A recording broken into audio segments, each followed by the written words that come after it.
What's up, guys? It's Analyst. Welcome back to week 5 of me going over every single matchup.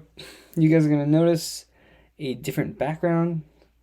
I gotta grab my water. Speaking of background, basically, not to get too much into my personal life, but some people in my family are dealing with COVID right now. I was lucky enough to test negative. I had multiple tests and it was negative, so right now I'm staying at my dad's place and I don't have my microphone, I don't have my lighting, I don't have a lot of my stuff, but I have my laptop, so hopefully the audio is okay enough. And I should be back at my place next week. We'll see. We'll see. But right now, you guys know the deal. I'm going to go over every single matchup here.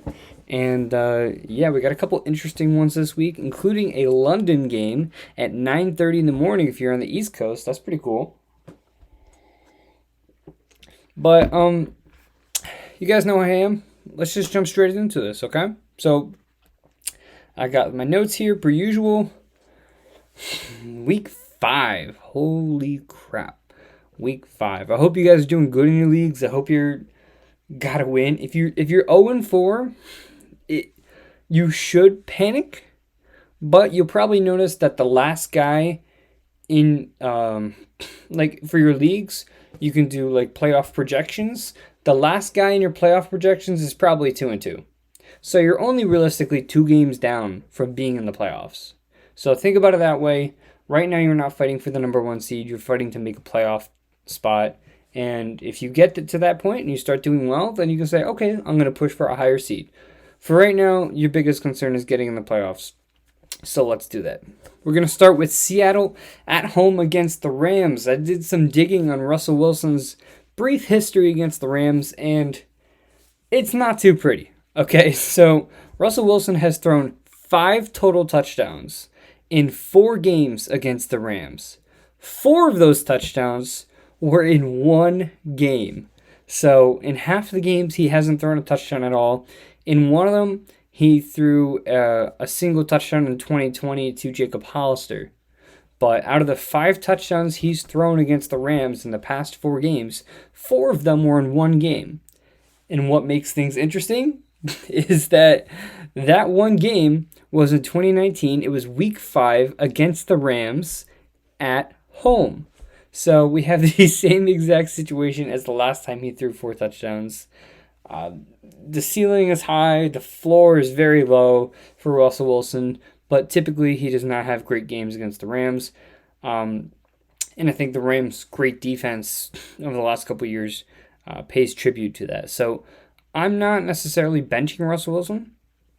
But if you have Russell Wilson and you have Lamar, if you have Russell Wilson and you have Jalen Hurts, if you have Russell Wilson and you have another elite option, like I would consider Trey Lance over Russell Wilson this week. Okay, so assuming Trey Lance is starting, but we'll get into Trey Lance a little bit later. But yeah, so that's what I got on Russell Wilson right now. Chris Carson, he did not practice on Wednesday. We're gonna go into the running backs here. With him not practicing Wednesday and the game being Thursday, I also saw a report not too long ago on, I believe it was on Sirius XM. They were saying Chris Carson has a chronic neck injury, and he's likely going to miss at least this game. So, with Chris Carson potentially being out, the next man up seems to be Alex Collins. Alex Collins, he saw the second most snaps last week, which is at 39%. He had 12 touches and a touchdown last week, but even if Chris Carson is out, I don't necessarily trust Alex Collins all that much. Travis Homer outsnapped him the week before. It could have just been a weird week. So even if Collins is the 1A, he's the 1A against a great defense, and who knows exactly how much work he's going to get. So if Alex Collins ends up being the guy here, I'm going to fade him. If Chris Carson plays, I'm also going to be really careful about playing him, especially because he's been playing less and less snaps over the last couple weeks. So I'm going to avoid Chris Carson if possible. Wide receivers, there has yet to be a single week where DK Metcalf has not led this team in targets/target share. So DK Metcalf is getting those targets every single week. Even if he's not producing huge games, he is consistent and he's getting it. He's getting the work. Targets are also still up for Tyler Lockett despite minimal production. He started off with 2 really great games, and then he had 2 bad games. So it's kind of a toss-up what he's going to do here. I'd label him as a wide receiver 2 / flex play. And obviously, if you guys are starting anyone from this Thursday game, make sure you're starting them in your wide receiver and running back slots. Do not start them in your flex spots. In case someone gets COVID or in case you need to change that down the line, having them in your flex allows you to replace that player with a running back, wide receiver, or tight end, as opposed to being stuck to, let's say if you start Tyler Lockett in your flex, and then you start another player in your wide receiver spot, and you find out they're going to be out this week. Well, instead of being forced to play only wide receiver, maybe you have a good running back or tight end on your bench that you could have played in your flex spot instead. Not sure if I explained that well, but sorry. Tight ends, there's not really much to talk about here for Seattle. Gerald Everett was out last week because of COVID. He's likely going to be playing this week, but it's not consistent enough. It is a Gerald Everett revenge game. Ooh, that just came to me. A Gerald Everett revenge game. That does make it a little more interesting. And the 54.5 point total. Oh, I don't know. This is going to be close. Even still, I'm not overly crazy about Gerald Everett this week. Shane Waldron maybe has something dialed up here. We'll see. Los Angeles Rams. They're going into Seattle. They're coming off a loss, their first loss of the season against the Cardinals. Kind of shocked by that. I don't know if you guys were shocked as I was, but I didn't expect them to lose that badly to the Cardinals. As far as Matt Stafford, this could easily be a bounce-back game. That Seattle secondary is atrocious right now. Darrell Henderson, he is the workhorse. As much as I want to deny it, as much as I don't believe in Darrell Henderson as an athlete, and as much as I don't believe in Darrell Henderson because of his injuries, Sean McVay wants to use him as a workhorse. He came back from an injury. He was supposed to be limited, and all he did was lead the team with 90% of the offensive snaps. Sony Michel only played 10% of the snaps, and a large part of that could be because Sony Michel did fumble. But hey, I mean, Darrell Henderson, look, he's a weekly start. He's a weekly set it and forget it at this point. Oh, you know who else is a weekly set it and forget it? Cooper Kupp. He's had at least a 30% target share in just about every single game this year. He is an auto start. He has the connection with Matt Stafford. I'm going to get a lot of questions on Robert Woods. Buddy of mine on Instagram, The Football Fix, has said that Robert Woods has ran just 15 routes less than Cooper Kupp, but he's seen 21 less targets.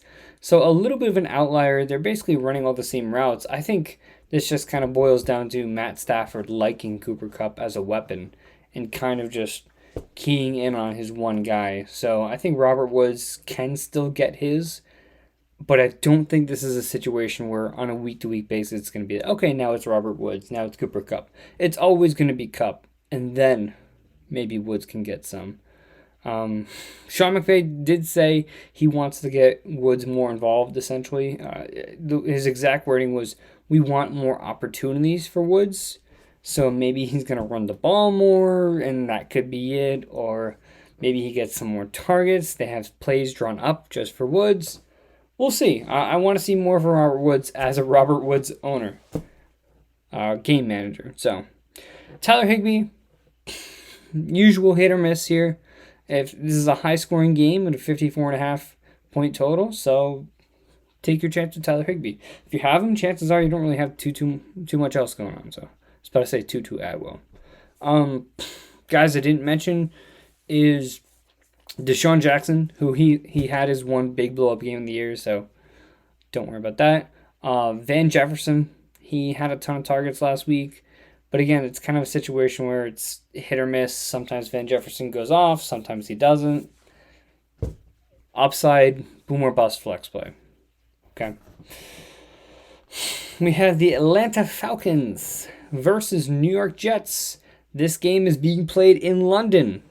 The NFL is back in London. Atlanta 3-point favorites, 46-point total, nothing crazy.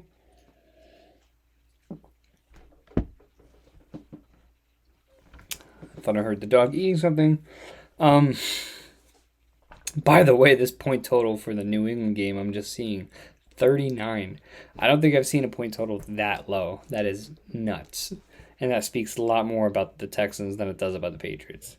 Okay, so Matt Ryan, he could definitely be a streamer here. I mean, the Jets' secondary has been blasted not only by injuries, and I believe Marcus May just got into some legal trouble, but they're just not playing very well. And you have Calvin Ridley, you have Kyle Pitts, you have Cordero Patterson, who all of a sudden is this monster. But yeah, so Matt Ryan could definitely be a streamer. Speaking of Cordero Patterson, 3 touchdowns. 3 receiving touchdowns last week. But what's kind of fluky about his 34 points is the fact that he did it on 11 touches, and he only played 30% of the offensive snaps. To me, this just screams that it's unsustainable. But at the same time, Cordero Patterson is just he's a natural playmaker. That's just kind of who he is. I mean, when he gets the ball in his hands, it's kind of hard to bring him down. He's got a great combination of size and speed. This is why he's a former first-round pick from the Minnesota Vikings. So the fact that they're using him in this way, I don't think you're really in a position where you can sit Patterson right now. For me, he's still that weekly flex play and just kind of hope he has that boom game, especially if you're in a league that gets points for special teams like kick return yards. Then he becomes much more valuable. But even so, it's just kind of hard to sit Patterson until we're shown otherwise. Meanwhile, Mike Davis, he's been a little underrated. He's been a little overshadowed by Cordero Patterson, and rightfully so, but he still leads this back. I'm going to talk about Davis now. He leads this backfield in touches, snaps, every single week. It's not like Mike Davis is trending downwards and Patterson is trending upwards and he's taking away work from Mike Davis. If anything, Mike Davis is actually getting the same amount of touches each week. He's getting the same amount of opportunities. He's in there on pass blocking. He still looks good. He passes the eye test when he's running on the ground. I don't like that they got Wayne Gallman a little bit involved last week for the first time this year, but this is still Mike Davis's backfield. And this is a great matchup against the Jets, so I have no problem playing Mike Davis here. Obviously, he hasn't performed to the point where expectations are high, but he can get you through the week. No reason to really talk about Calvin Ridley. You're starting him. Kyle Pitts, he's coming off a season-high amount of targets, which is 9 targets. He had the highest route participation at a 92.1%, and he had the highest percentage of snaps lined up as a receiver. So I qualify that as playing in the slot or playing wide. So every time he lines up in line, I don't count that. So he played slot or out wide 89.5% of his snaps. So his utilization is slowly going up each week. And I think it's only a matter of time before he has that boom game. A game against the Jets, that's not a bad time to do it. If you have Pitts, hang tight. Keep starting him unless you have another crazy option like Dalton Schultz. But, yeah, I'm sticking with Kyle Pitts if I have him. I'm holding him. I'm not selling him. If someone's freaking out, maybe I'll buy him. But I think there's better things coming for Kyle Pitts. How about Zach Wilson last week leading the Jets to a win over the Titans? Well, the Titans without A.J. Brown and Julio Jones. So how much of this Titans team really was there?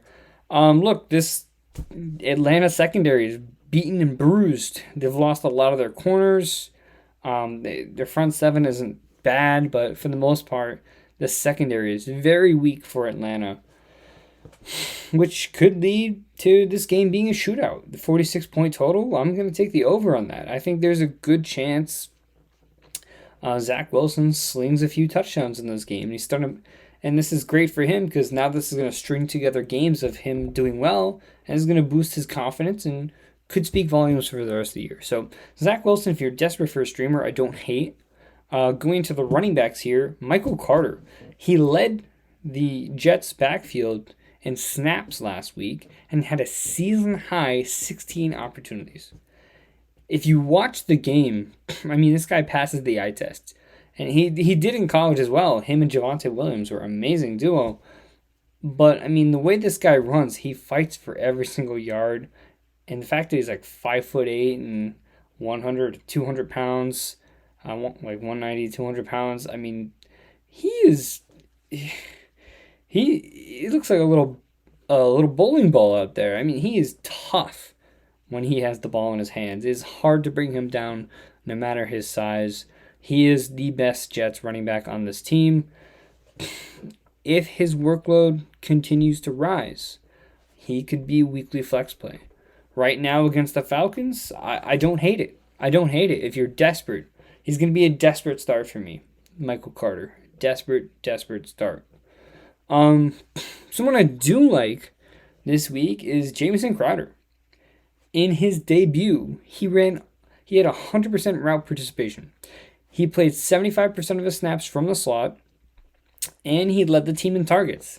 And that's in his first game coming off injury /COVID whatever else was going on with Jamison Crowder. That's huge. And another thing, too, is that the Falcons' nickel cornerback, Isaiah Oliver, who's been hit or miss this year, he hasn't been bad, he's out. I believe he's going to miss a good amount of time, which means Jamison Crowder has an ideal matchup in the slot against the Falcons with that target share. I think Crowder's a pretty easy start this week. On top of that, Elijah Moore, who you guys know is someone I like a lot, he's been playing most of the snaps from the outside. And so has Keelan Cole. So it's not so much that Elijah Moore is going to come back and take over that slot role. It's more so that Jamison Crowder owns the slot. It's going to be Elijah Moore and Corey Davis on the outside. And this is what the offense is going to look like. And I don't think that's a bad receiving core at all. Corey Davis, Elijah Moore.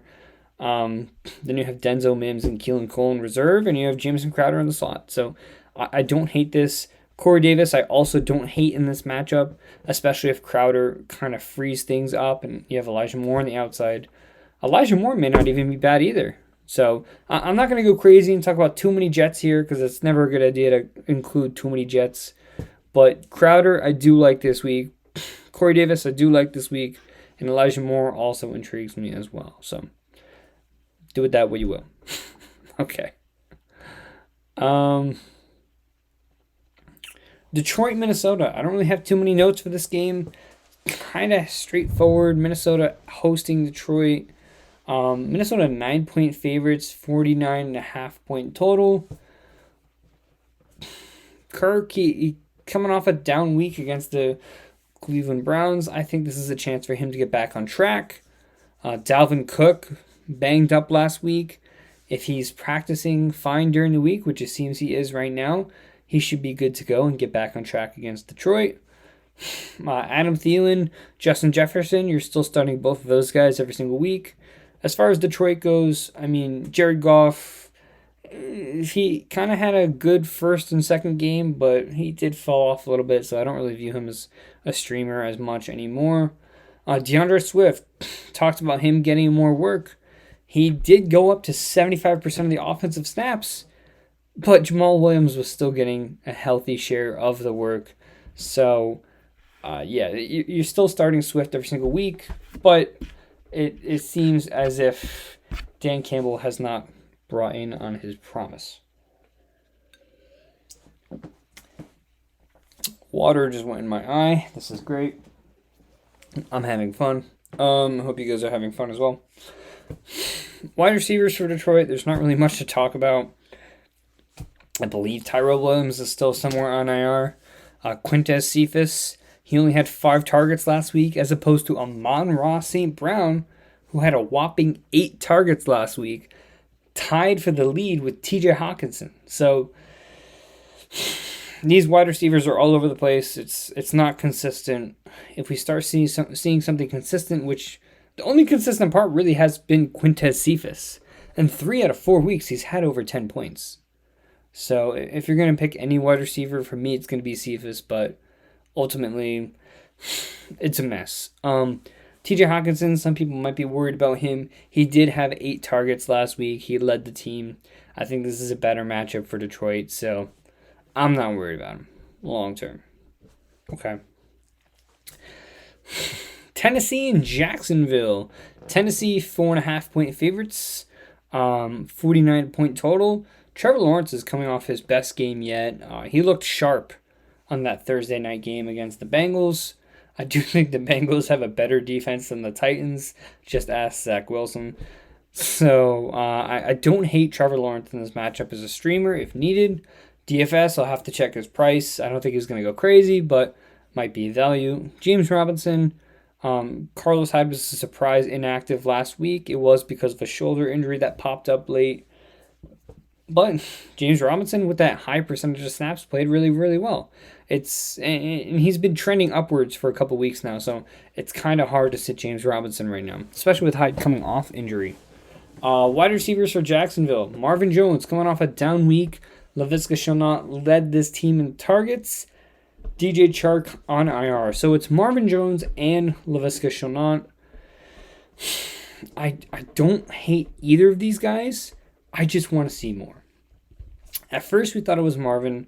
Now, lately, we're starting to think it's Laviska. If Trevor Lawrence is really picking his stuff up and he's going to be consistent, if he's going to produce on a week-to-week basis, then Laviska and Marvin Jones might become weekly flex plays. But, as I said, I want to see this play out before I buy in. So, I'm going to call both of these guys upside plays. Marvin Jones, I do like a little better. He had one down week last week, and he was killing it before that. So, don't overreact to Marvin Jones. Dan Arnold, his first game, he literally got traded like 2 days before. He came in and was immediately involved. I think he's sneaky good in this game. If you're desperate, in DFS, I got to check Dan Arnold's price, but he might be worth a look in this matchup. As far as Tennessee goes, I think this is a great matchup for Ryan Tannehill to get on track as well. It was pretty tough last week without A.J. Brown or Julio Jones, but if I was down 2 of the best wide receivers in the NFL, I would not do that well either. In fact, if I had both the best wide receivers in the NFL and you put me in an NFL game, I would still not do well, so that doesn't say much. The Tennessee Titans running backs, Derrick Henry, still getting a good amount of targets. Derrick Henry against Jacksonville. Do you want me to pull up every game Derrick Henry has had against Jacksonville and the amount of insane points that he's scored? Just start him. I don't even need to tell you to start him. A.J. Brown, as of right now, he is limited in practice. Limited in practice on a Wednesday is a great sign with the hamstring injury. That tells me that A.J. Brown is likely going to play this week. Things can still change. He can have setbacks. Teams can have a change of heart. He played through basically 2 torn up knees last year, so I think A.J. Brown's gonna play in this game. As far as Julio goes, he was not seen at practice. He would have to practice tomorrow or Friday in a limited fashion to even be ready for this game. So we'll have to monitor that. Okay, Miami against Tampa Bay. Tampa Bay 10-point favorites, 48-point total. I don't agree with this at all. I think Tampa Bay should be 25-point favorites, and the total should be 40 because Miami sucks. They suck. And I'll get into them in a little bit. Tom Brady's coming off a game where he really struggled to move the ball. Running back wise, it looks like Giovanni Bernard's practicing, so he's going to play this week. Say goodbye to Leonard Fournette getting 80% of the snaps. This backfield has come down to Fournette and Bernard. Rojo is 100% droppable if you haven't already. So, yeah. Wide receiver wise, I'm starting Mike Evans. Ever since that week 1 plunder, he's been great. So I'm starting Mike Evans. Chris Godwin coming off a down week, but I'll start him. Antonio Brown, desperate flex, I'd start him. Gronk potentially coming back, I'll start him. Tom Brady doesn't have a great history against Miami. But this is a completely situation. So I'm fine with playing Brady. I'm fine with playing all of Brady's weapons. As far as Miami, look, Jacoby Brissett, he just can't operate this offense. He has his moments where he looks okay, but this is against one of the best defenses in the entire NFL, and I know that secondary is torn up, but it's not like Jacoby Brissett is taking that many shots downfield, especially with Will Fuller out. So, I'm staying away from Jacoby. Myles Gaskin, after what was looking like a potential decent game for him, played 20% of the snaps. He disappeared. He had no targets out of nowhere. You will not find me starting Myles Gaskin in any of the leagues I'm in. I have one league where I have Gaskin and Carter. I'm starting Michael Carter over Myles Gaskin. I will not touch him against Tampa Bay, especially when his production is so volatile. So, not touching Myles Gaskin. Jalen Waddle has a fantastic matchup, but God knows if he's ever going to get the ball, if Jacoby's capable of getting anyone the ball. So I'm fading everyone from Miami except Mike Gesicki, who seems to be the lone wolf as far as being able to produce for fantasy. So I'm okay with starting Mike Gesicki. I am sitting everybody else. Everybody else. There's another game with a 39-point total. Oh, this is going to be an ugly week. An ugly week. You have Houston hosting the New England Patriots. Look,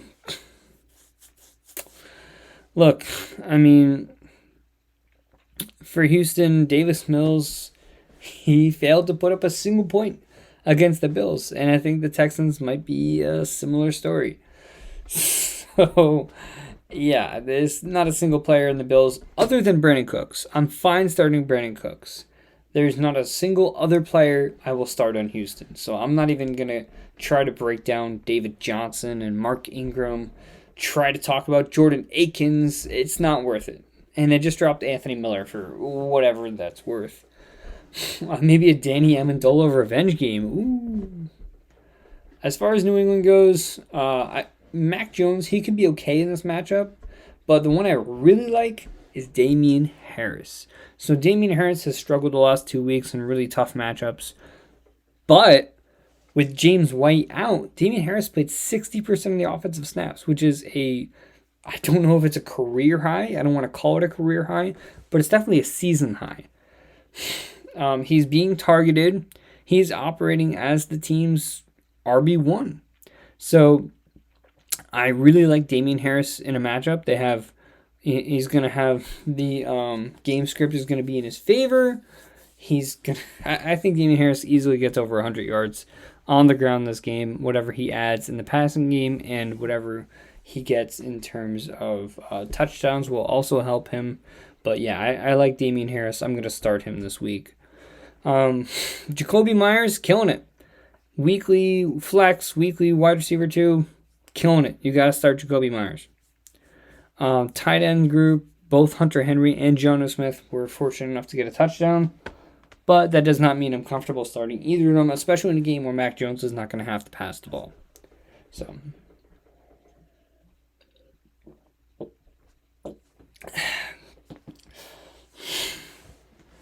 Cincinnati hosting Green Bay. Now, this is going to be a sneaky good game.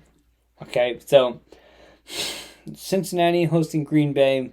Green Bay 3-point favorites. This game is being played in Cincinnati. I don't hate Joe Burrow in this matchup. I think that Green Bay secondary is Jared Alexander just got hurt. I wonder if he's going to play in this matchup. I think that might hurt T. Higgins, if anything, but we'll see.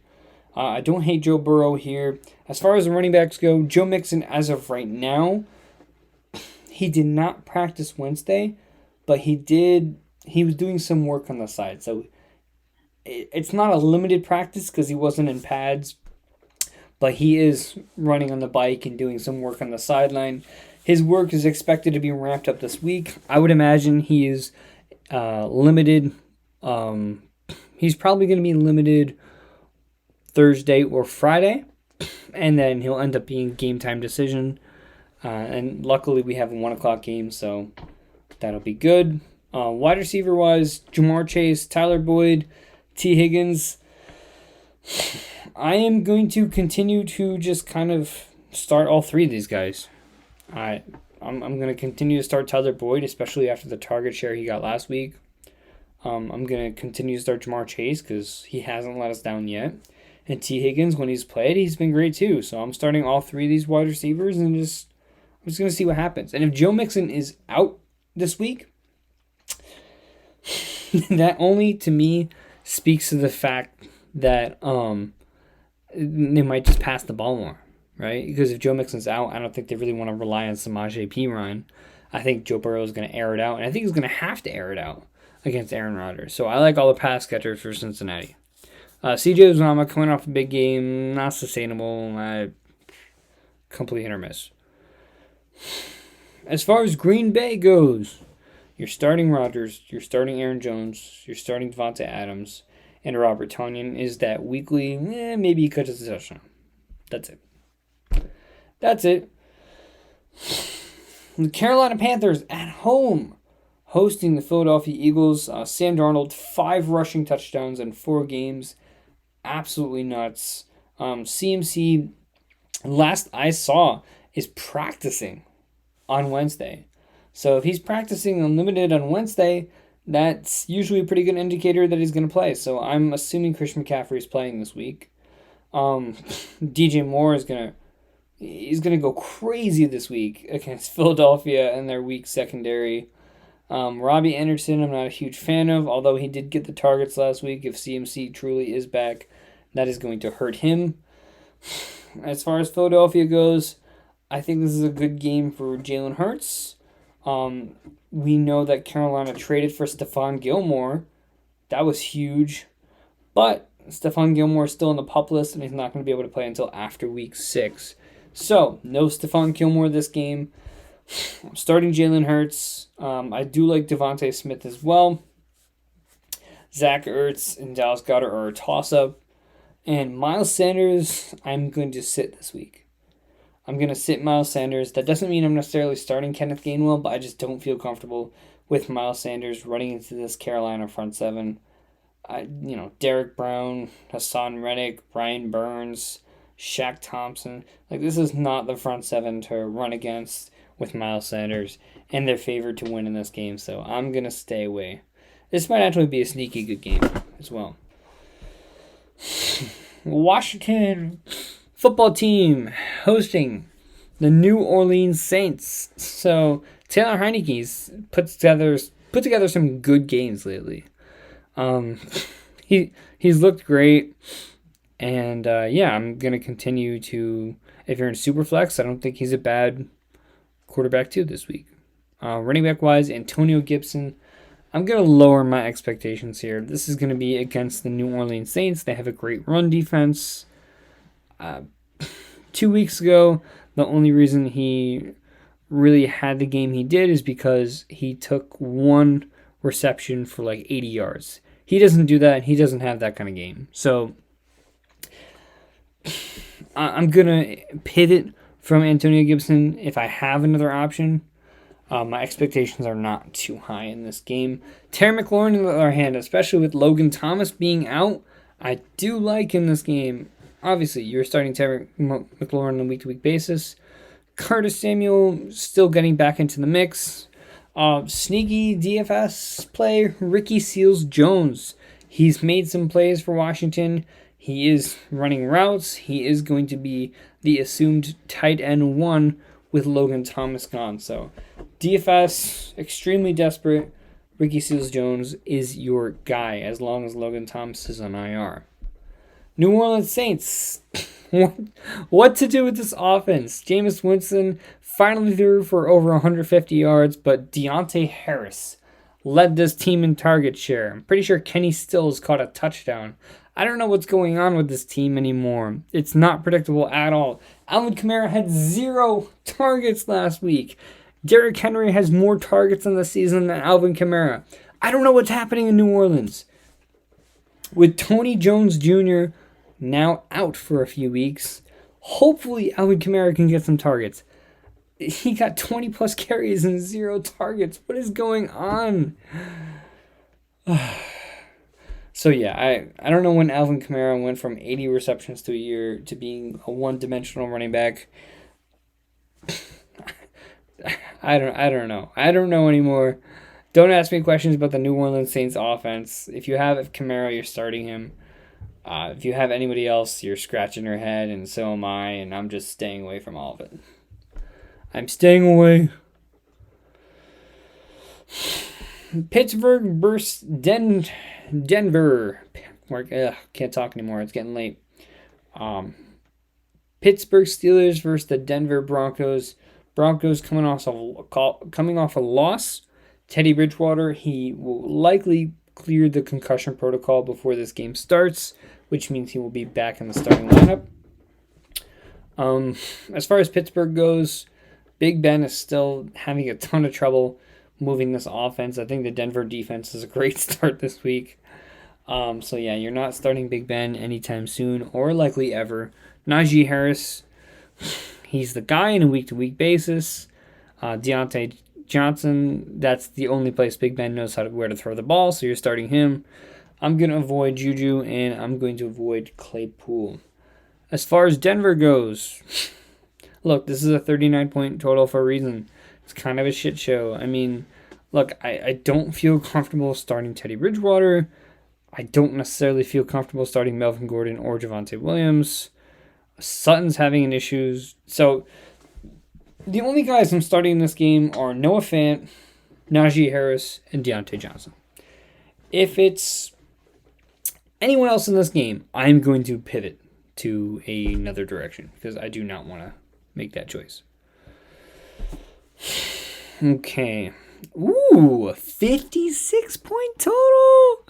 Kansas City Buffalo. If you have any of the Kansas City or Buffalo players, you are starting them this week. No ifs, ands, or buts. But let's get into this 4 o'clock game. Las Vegas Raiders hosting the Chicago Bears. Raiders 5.5-point favorites, 44-point total. Not bad. Chicago's secondary has been pretty bad. So I think Derek Carr can bounce back a little bit here, but they are going to get some pressure on him with that offensive line. And we saw what he did last week when he was under pressure. Josh Jacobs turned into a workhorse. Did somebody forget to tell me why Josh Jacobs had 6 targets coming off a game where he was a game-time decision? This backfield is kind of unpredictable, but I'm still going to start Josh Jacobs as a flex, I guess. I don't know, dude. These teams need to figure their crap out. Henry Ruggs. Look, the only wide receiver I feel comfortable on a week-to-week basis somehow is Hunter Renfrow starting. So Renfrow's been killing it. He looked amazing last week. If you saw the way he defended that fake punt play, I mean, Renfrow can do it all. I'm starting him as a flex. And Darren Waller, you're starting each week as well.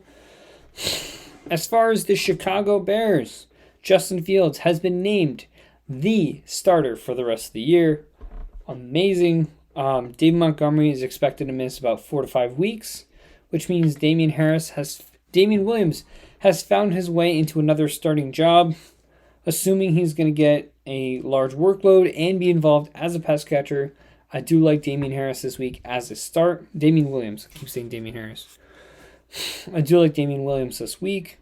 Wide receiver-wise, Darnell Mooney, Allen Robinson. You can start them both as flex options, but I still want to see more of what Fields is going to do and who his tendencies go to.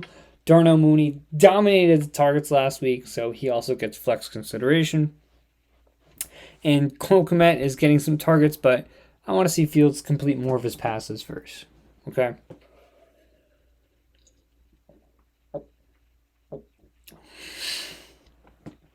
Los Angeles Chargers hosting the Cleveland Browns.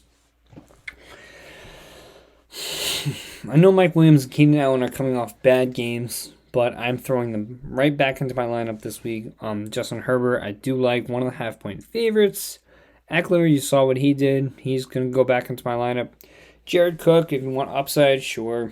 As far as Cleveland goes, Chargers' run defense isn't great, but this backfield has turned into like a three-man committee. Demetric Felton is getting some targets. Nick Chubb is still somehow getting 20 carries for 100 yards each game. Kareem Hunt's getting a ton of touchdowns. So this backfield is getting kind of messy, but Hunt and Chubb are still fine starters. OBJ did have 7 targets last week, but he only came down with 2 of them.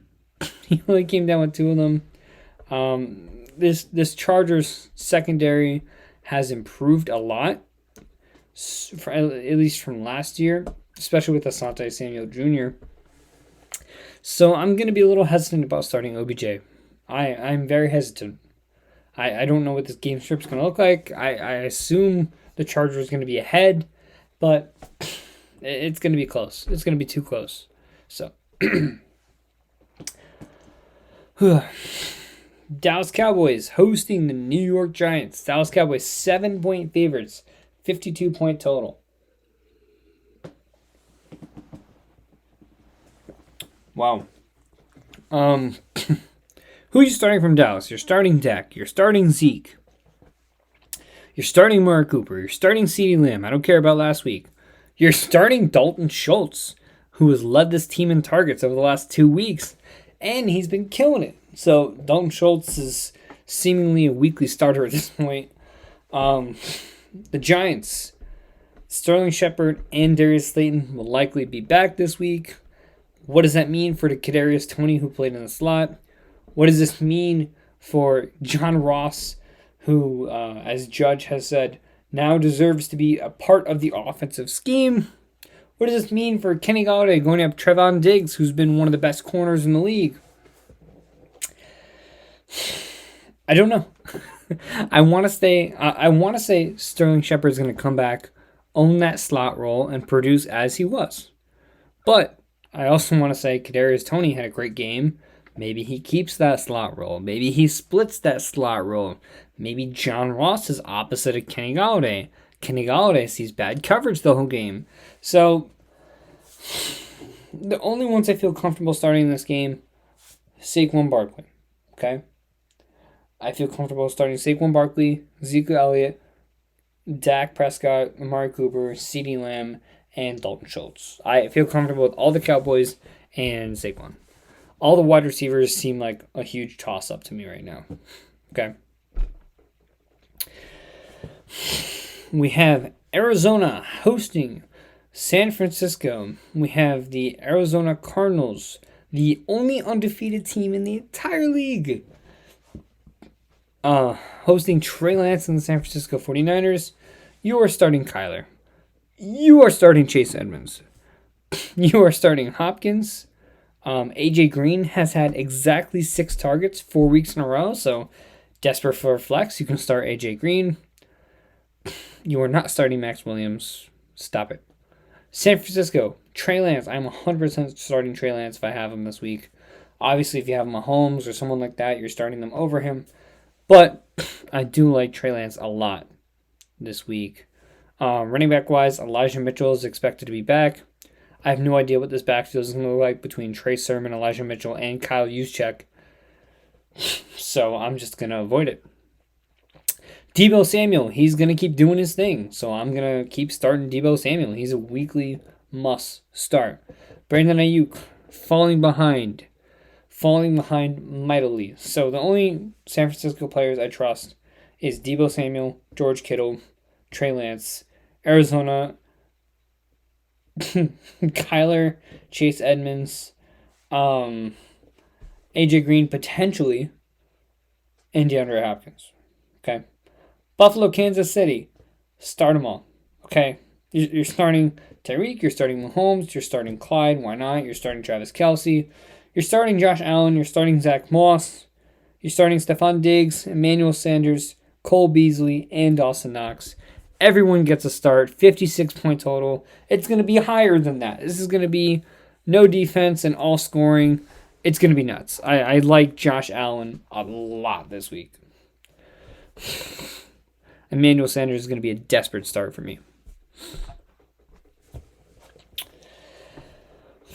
Baltimore Ravens hosting the Indianapolis Colts. Ravens 7-point favorites. Colts have been on and off as they are every single year. So I like Lamar. I do like Latavius Murray, who had 62% of the snaps. Colts defense has not been great against the running backs this year.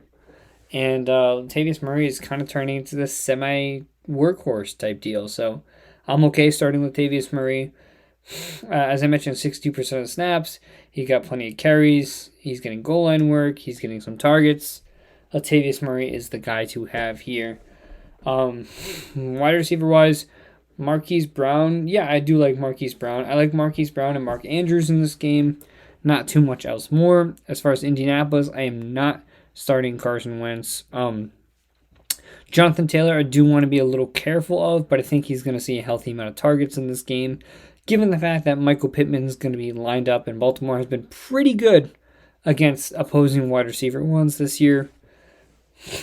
So, yeah, I mean, look at what they did to Cortland Sutton and just a couple other situations that I can't remember right now. But, yeah, so I think Michael Pittman, he's still startable based on the amount of volume that he's getting, but I'm going to lower my expectations on him this week. And Nyheim Hines, I want to say he's okay, but he had a bad fumble last week, and Jonathan Taylor kind of ran away with the role, so we'll see. But I'm sorry if I ended kind of quick there, guys. It's 1 a.m. I'm exhausted. It's been a crazy week. So I appreciate everybody listening, and I'm going to answer all the comments below as long as you subscribe. Next week, we'll be back to normal. I'll be at my house. Everything will be cool, but for this week, this is what we're dealing with. I hope my audio is okay, and I hope you guys win this week. See you next time. Peace.